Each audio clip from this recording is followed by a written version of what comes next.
Welcome back to Sendspark Studio South here in not as sunny today, Austin, Texas. Today, we've got Melis Dural, founder CEO over at Ekos, a community management platform that elevates engagement using AI. Sorry, Melis, did I just see that you're an official Techstars portfolio company? This is hot off the press. Am I right? And are you excited? No, you're right, Brian. They just announced it a few minutes ago. We're super psyched. We're actually with them right now in Cambridge, Massachusetts. We got into the Boston program, which we're really excited about. It's an amazing cohort with an amazing Techstars team heading it. Awesome. How long does that program last? Or is it you're just kind of in until they kick you out? Well, technically, once you're Techstars, you're always Techstars. But Okay.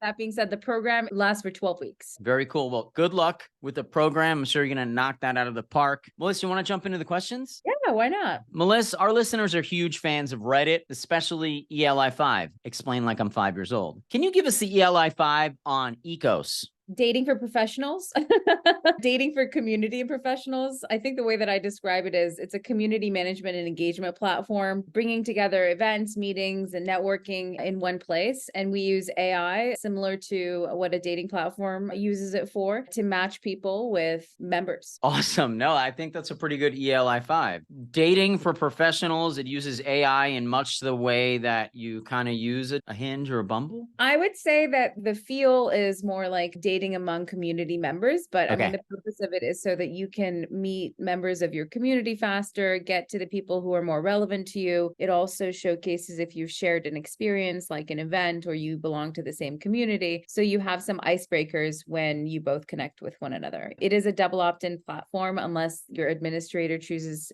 to do anything different with your community. They have that option. So it's really to get the Brians of the world faster to the Melissas of the world. Okay, cool. That would be great. I feel like it's been long overdue. Melissa, here's more of our traditional opening question. What is your superhero origin story? You're bit by a spider moment. You looked at the world one way and something happened. It's led you to where you are today. I'm super extroverted when I choose to be, I'll say. I'm introverted when I'm watching TV. You can't get to me. But I realized early on that I really liked meeting new people. I love networking. I love to hear people's stories. And I am an athlete, was an athlete, played a lot of basketball, met a lot of people through playing basketball. I still play pickup during the weekends, guys, by the way. Yeah, you just get up there and just run it? Yes, if anyone has any pickups going on, please connect with me and let me know where they are. I'll meet you there in Point Guard. Boston area? No, New York now. I've moved. Right now, Okay. I'm in New York. I'm in Boston for the next 12 weeks, but I reload to New York. Oh, very cool. I'm a native New Yorker. You're just kind of going out there like a Tompkins Square Park basketball court, the West Fork basketball courts. I haven't even discovered it yet. I'm like in no man's land. I'm living between Boston and New York. So I go to New York for work. I go to Boston for work. I go back and forth. I do what's necessary for the gig, which is Ekos right now. So if I see a court and people are playing and I have my shoes in the car and I happen to have a sports bra on, I'm going to the court. I'm excited to get you. That's going to be really cool. You're going to get that first experience of just kind of like a street basketball court in New York. You're going to have to get that in some way. You're going to have to put the phone down in some way. You got to use that for Ekos. Like the top banana at Ekos is really cool. And she's out there balling in the streets of New York. I don't know. It's something we can do, right? So at the end of the day, I met a lot of people through sports. I came to the US. I thought I had a lot of friends. I thought I had a huge network. But once I graduated and they all left the city, I was like, oh my gosh, I don't have a professional network. And I started looking into LinkedIn quite a bit, using it. I actually became a power user of it in my mid-20s, but also was a power user of dating apps. So I love what LinkedIn's done. I love the recruiting aspect. I love the sales aspect. I've used it quite a bit in my previous position. And I have always been, by the way, I've worked remotely since I was 22 years old. And I realized that there was this huge space available for people who are not necessarily looking to just click connect or to recruit someone, but to build a relationship that wasn't necessarily dating, but networking, whether it was virtual or in person. And I spent a lot of time going to a lot of events because of my previous position. I was in sales, business development, and ops. I had to meet a ton of people. If I was at a conference, there were thousands of people. If I was at a smaller event, there was 100 or 150 50 people, and nobody has the time to meet everyone. So I thought, well, why can't we build something that tells you who's relevant, whether it's in a virtual space or a physical space? And I started thinking about this more from the B2C aspect, quite honestly. And that's when I was just graduating Babson. I went to Babson to complete my MBA. And I thought, man, I have to solve this. I have to figure something out. I looked through some platforms out there. There weren't really anything. It wasn't a space that anyone was attacking. Everyone knew that networking was a big issue. They thought LinkedIn took care of it. Exactly. There's so much more. Portion. It does the sales portion. I can update my profile when I want to. But what about, I mean, think about yourself. Like if you reached out to someone that you didn't know on LinkedIn, you said nothing, you just sent them a connection request. They probably think that you're trying to sell them something. Yeah. It's the name of this podcast. That's what I used to send in the email message. I'm not selling anything, just to get someone to reply. Well, you'll be happy to know that I'm a non-salesy salesperson. So I had to figure out how I could build some of these relationships without being like, hey, here's our product. Would you like to use it? Or I'd love to see how many people you're recruiting in your team and, set up a call with you. Those were not getting responses. I never knew how to sell before I sold. I knew how to network. So I realized that it was really about someone liking you, being able to see you in some sort of a way, playing ball with you, or just sharing an experience with you. Once you had a shared experience or they had the knowledge of what you were doing and they thought, she seems cool, I might want to work with her. That's really how people buy. And that's why I love Sendspark. The way that the product has been built is very much, let's not try to shove a sale down your throat, but let's kind of give you this very short automated video of here's what we do. Here's what it looks like. If you're interested, book a demo. Thank you so much for giving us your superhero origin story and also adding a little bit of Sendspark in there because like you said, it does play with it, right? You're not going to be emailing someone this non-relevant message that they might not want to read. There's tons of folks out there that don't want to read, that maybe just want to see that message and see that there's a face. There's more of a connection that happens when you see that there's another human on the other end.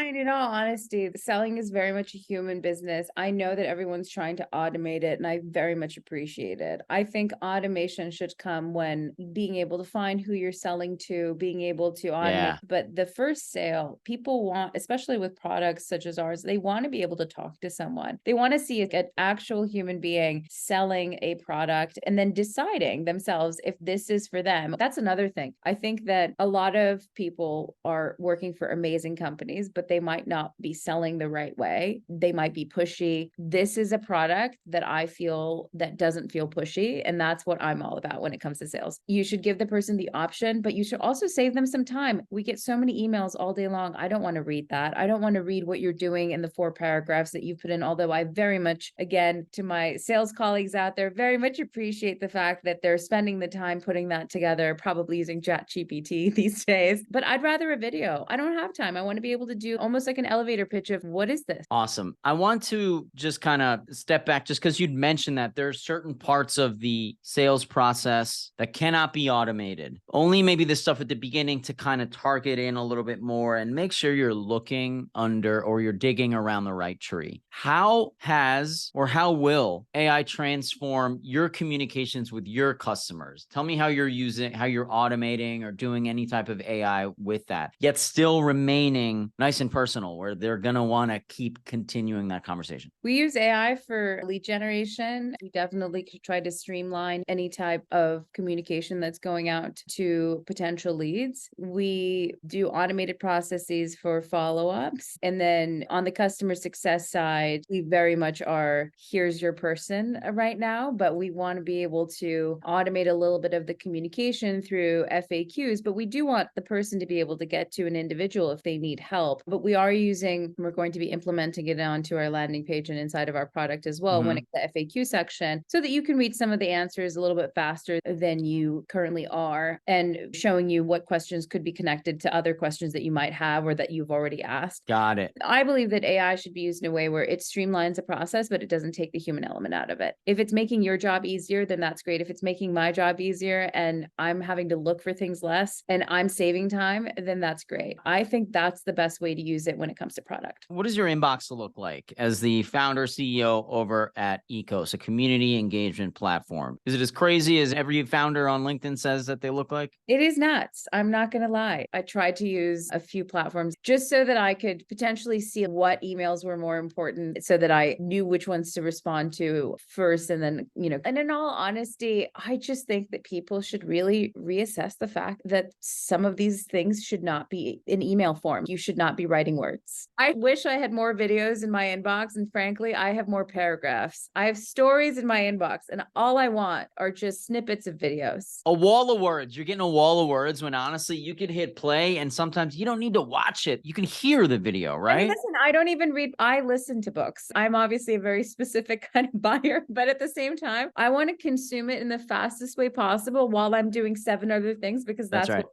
founders are doing. I guess you answered my question beforehand. It's almost like you had these before. How many emails with video on your inbox right now again? Not enough. Not enough. Less than 5? Definitely less than 5. I do see some people who are trying to implement this, but they're really hiding it inside of the paragraphs that they've so elegantly put together.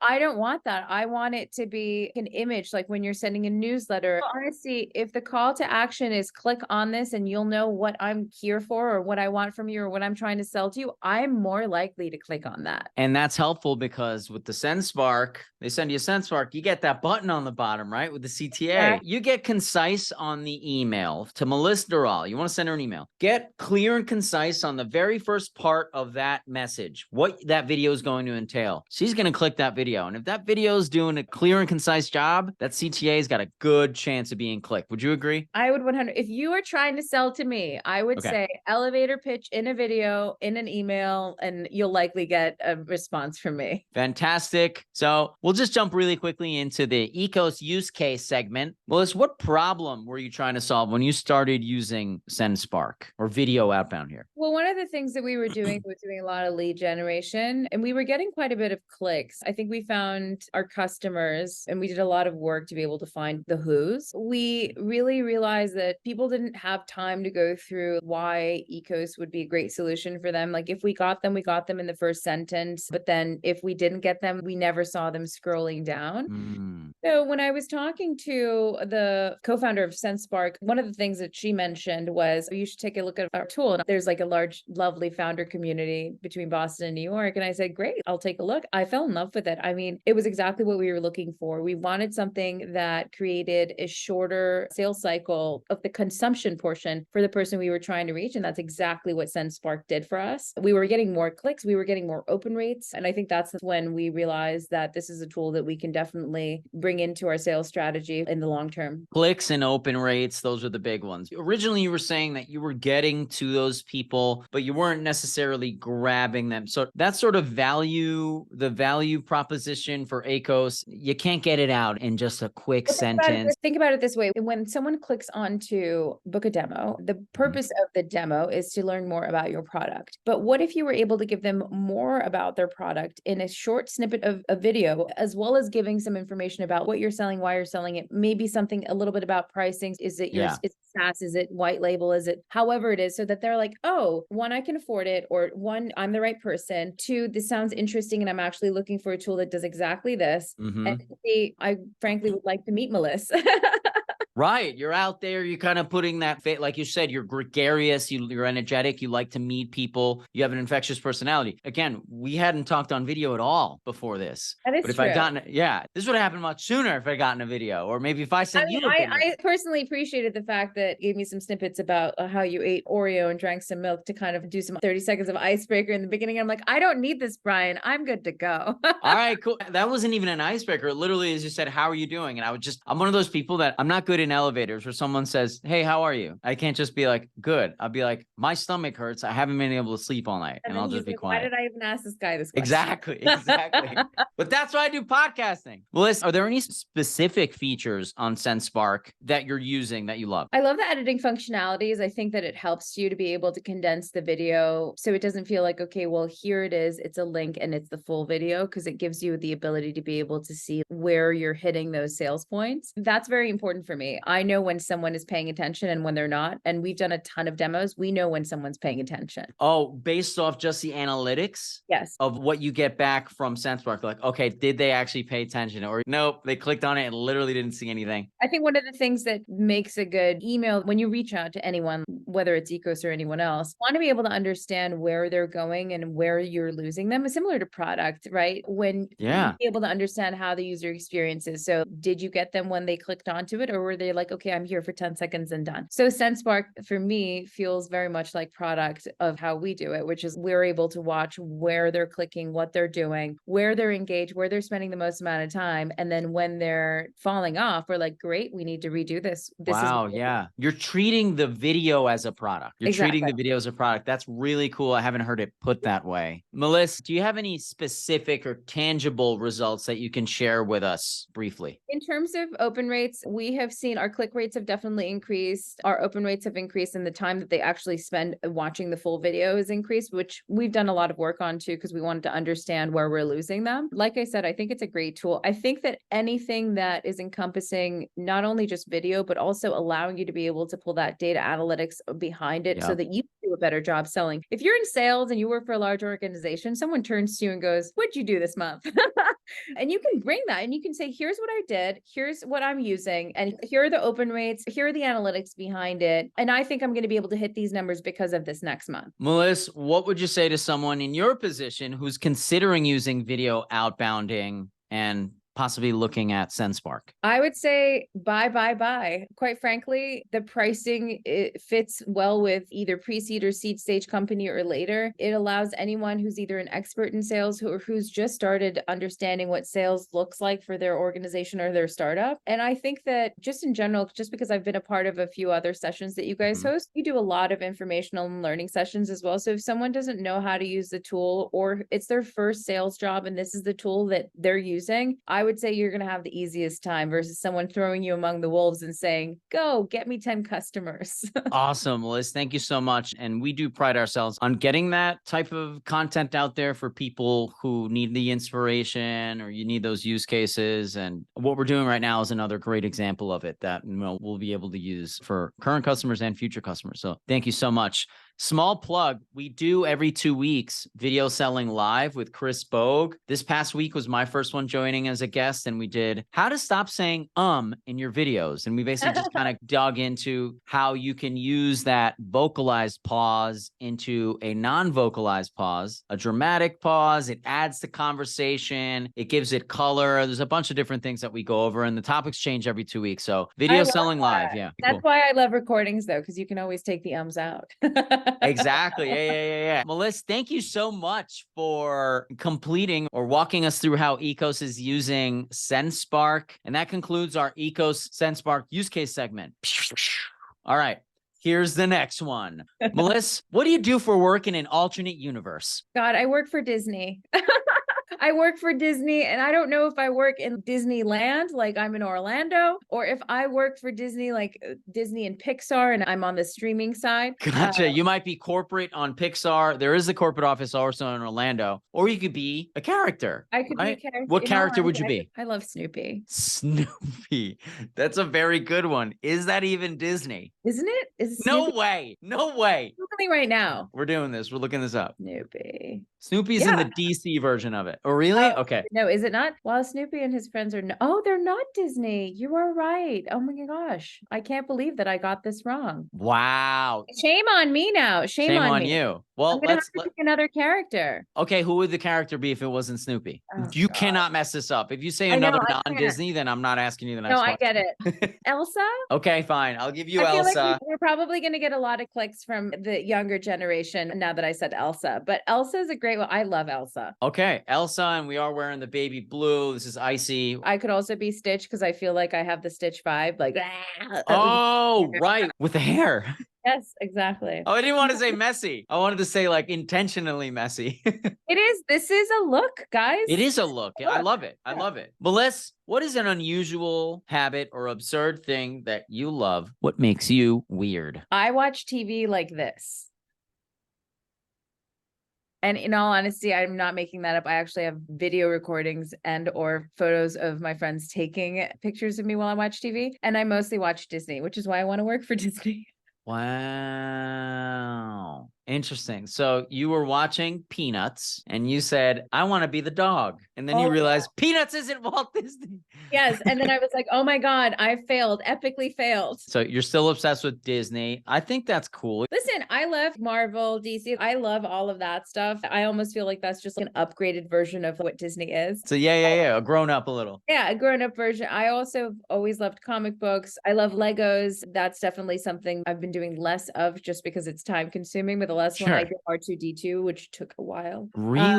Also, but- Legos are expensive these days. Yes. Oh my gosh. Right? Definitely. Lego, if you're listening to us right now, make them more affordable. The kids are not buying them. In fact, I actually watched someone telling their kid they can only pick one small car. And I'm like, but he doesn't want that. He wants this thing. Yeah, he wants to make the Death Star, and that's like He wants to make the Death Star. $5,200. Also, no one should make the Death Star alone. They should definitely invite their friends over. There's a lot of work that goes into that. Too much work. Awesome. Thank you so much for telling us what makes you weird, Melis. Here's our next question. What purchase of $100 or less has most positively impacted your life in the last 6 months? I'm going to have to say the money I spend on SoulCycle because that's monthly and it keeps me sane. I wanted to finish that for you. Yep, that makes sense. The money spent on SoulCycle. That's a new one. Melis, thank you so much for that answer. What kind of music do you like to listen to? And I ask that because I make a mixtape for every person that joins us on the I don't podcast. think you're going to like my answer. Or I don't have to. Obvious. It's your music. I like Barry White, Frank Sinatra. I'm very, very into the oldies. Yo, I'm from New York. You're telling me I'm not going to like Frank Sinatra? Actually, Frank Sinatra's from Hoboken. He's a fake New Yorker. Well, frankly, I mean, I just got the character wrong and he doesn't even belong to Disney. So you get a pass. Barry White, Frank Sinatra. I love that sort of music. I turned it off because I didn't want any sound to filter in. But in my living room, I usually have some oldies. I like doing New York jazz. Ooh, I love jazz. I love jazz. I love soft jazz. I also like one person I've been listening to for a very long time is Lauryn Hill. Love Lauryn Hill. Yo, so Lauryn Hill is joining the Fugees this year on a tour. You're kidding. Look it up. I'm telling No, you. honestly, I don't want merch. I want a ticket to that. We got to get tickets. Thank you so much. Melis, who do you think that we should interview next? I have about 12 other founders you can interview, obviously, who are part of the Techstars cohort, and they're amazing. If I had to be specific in terms of who you should interview, it should either be my friend Eva Weinstein, who is the co-founder of Rewire Health, or another friend who is dear to my heart, and her name is Karen Lee, who's the founder of Glue. They're both Techstars portfolio companies, and they are doing some amazing things. Very cool. Eva Weinstein, co-founder at Rewire Health, or Karen Lee, founder over at Glue. You will be hearing from moi. All right, Melis, we've arrived at the final question of our interview. It happens to be everyone's favorite question, the Billboard question. Are you ready? I am ready. If you could have a billboard with anything on it, I'm paying for it. Everyone would drive by and read it every single day. What would it be and why? One thing that's always been dear to my heart and that's very important to me with people is just being kind. And I think people forget that a little bit. And I've experienced that. I know a ton of founder friends who are very, very kind, very giving with their time, the way that they do introductions, the way that they actually listen to you when you're going through your ups and downs. So I think kindness matters would be it. And I'd still have Kindness Snoopy matters, right there okay. next to me because kindness matters. Kindness matters with Snoopy. I'm going to add Kindness Snoopy. matters with Snoopy. And I would probably, he'd probably That's funny. on his little dog house and I would Yup. just like leaning onto it, like kindness matters. Aw, you know what? Now I feel bad that I didn't make fun of Snoopy. Snoopy's cool. I like Snoopy. Snoopy and a few of those Peanuts of those- characters? Yeah, of those characters definitely made some kid's life or saved some kid's life. As they Oh, absolutely. I absolutely agree with you there. We've arrived at the end of our podcast recording. My final question, Melis, how'd we do? My God, you guys did great. In all honesty, can I join you? No, I love podcasts. This was very enjoyable for me. I obviously, love talking. Yeah, you're natural. You're very good at this. Love networking. I love the riff. So I'd love to come back anytime. And thank you so much for all of the stuff that you guys have been doing and everything that you do at Sendspark. We very much appreciate it. You guys have definitely helped us and our sales. Awesome. Well, thank you so much, Melissa.